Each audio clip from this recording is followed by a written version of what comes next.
Welcome to episode 182 of the Pharmacist Voice podcast. My name is Kim Newlove, and I'm the host. I'm breaking format today to talk about poisoning prevention tips for Halloween. I have a list of 10 tips to share. But before we get started, some disclaimers. Just two things.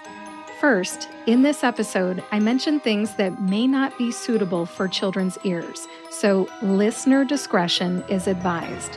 And second, I do not work for the Poison Helpline or for a poison center, but many of the messages in this episode come from various Poison Center Instagram pages that I follow. It's all great info. Let's get started. Number 1, carefully check all your candy when you go trick-or-treating. Look for anything obvious and do your due diligence to ensure safety. Even if it seems unlikely that someone will poison your child's candy, there are memes, parodies, and social media posts out there if you want to see how wild some people's imaginations are. I have never had a problem with my kids' candy getting poisoned, but hey, carefully check all candy. Do your due diligence. Number 2, only eat treats in their original unopened wrappers. Classic suggestion. Number 3, only eat homemade treats made by someone you know and trust. Number 4, protect your pets. Keep treats out of sight and out of reach of animals. Pets get curious. They want to see what's going on. They hear those crinkly wrappers and they come running. Keep those treats away from animals. They weren't meant to be ingested by animals. Number 5, we're going to get a little clinical with this one. Avoid non-prescription colored contact lenses. They're also called costume contact lenses, decorative contact lenses, or cosmetic contact lenses. You know the ones. You've seen those Hollywood films where the vampires have the red eyes. Now, the U.S. Food and Drug Administration considers contact lenses to be medical devices, and contact lenses are banned from being sold by non-licensed vendors. So unregulated cosmetic contacts are risky. That's the bottom line. They are risky and they may lead to some serious eye problems or even vision loss. Again, vampires may have red eyes in Hollywood movies, but I would reason that theirs meet FDA regulations. Number 6, alcohol and medicine can be a scary combination. That's right, you're a pharmacist, you know where I'm headed with this. Alcohol and certain medications were not meant to be taken together. This applies to both adults, who should know better, and teens who sneak drinks. Alcohol and medicine don't go together. Number 7, let's talk about edibles. Cannabis and CBD edibles may look like candy. They may look like candy to children. For example, gummies, right? Look at edibles through a child's eyes and keep them out of sight and out of reach. It's just that easy. Kids don't know the difference between candy and cannabis and CBD edibles. Number 8, glow stick necklaces, bracelets, and other glow toys break if you chew on them. If you don't know what's in your glow stick and you ingest the contents, it's best to call the Poison Helpline for support. The number is 1-800-222-1222. Number 9, if you have a party, curious visitors might shop in your medicine cabinet for your pain pills, your kids' ADHD medications, or other things that are just none of their business. Keep medicines and anything that you don't want to share with your visitors locked up and move them away from the areas that your guests may use, like your kitchen or your bathrooms.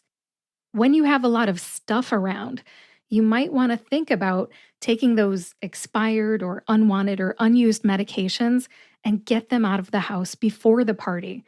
Drug take-back days and drug take-back programs at police stations, pharmacies, and other healthcare facilities are great opportunities for safe disposal. And by the way, the next Drug Take-Back Day is Saturday, October 29th, 2022. As I release this episode on Friday, October 21st, 2022, that is next weekend.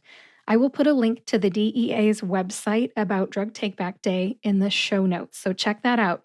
And if you are listening to this after Halloween and you missed that October 29th, 2022 Drug Take-Back Day, what do? How can you dispose of unwanted medications? Well, many law enforcement offices across the United States have drug take-back bins, and they're available 24/7, 365 for disposal too. That is good news. That's good to know because we only have 2 DEA drug take-back days per year. 2 DEA drug take-back days per year, one in the fall and one in the spring, usually October and April. Now, what happens if someone gets a hold of a medication that they should not have and they're feeling sick or they need help? Use your judgment. Either go to the nearest emergency center, call 911, or call the poison helpline. And that brings me to the 10th and final poisoning tip. The poison helpline is 1-800-222-1222. I highly recommend that you program that into your cell phone and give it to all of your babysitters too, and the grandparents. Contact the poison helpline right away if you or someone else suspects a poisoning. Trained professionals will take your call and they will help you right away. Don't waste time. Skip the Google search. Call for help. That does it for my 10 poisoning prevention tips for Halloween 2022. I'd like to leave you with a story from a John Grisham novel, of all places. That novel is called The Litigators. The Litigators, John Grisham. Now, although this is a work of fiction, the message is still powerful. And spoiler alert, if you have not read The Litigators by John Grisham yet, I'm going to give away part of the plotline right now. A child suffered brain damage and ultimately died as a result of lead poisoning. How did the poisoning happen? Well, it happened from using a fake set of teeth manufactured by a company in China that makes toys for American importers. Lead poisoning from a set of toy teeth. That is so sad. It may be fictitious, but there are many situations in our lives that could lead to similar outcomes, meaning an injury or death from a product that we thought was harmless.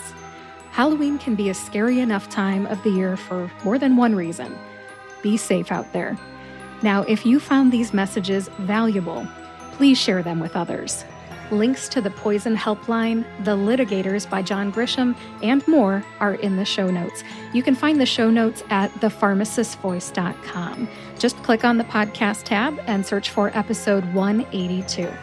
Thanks for joining me today, kind of a serious episode. I'll be back next week with an interview featuring Ohio pharmacist Brian Bisher. He is a wellness coach for men. I'll talk to you then.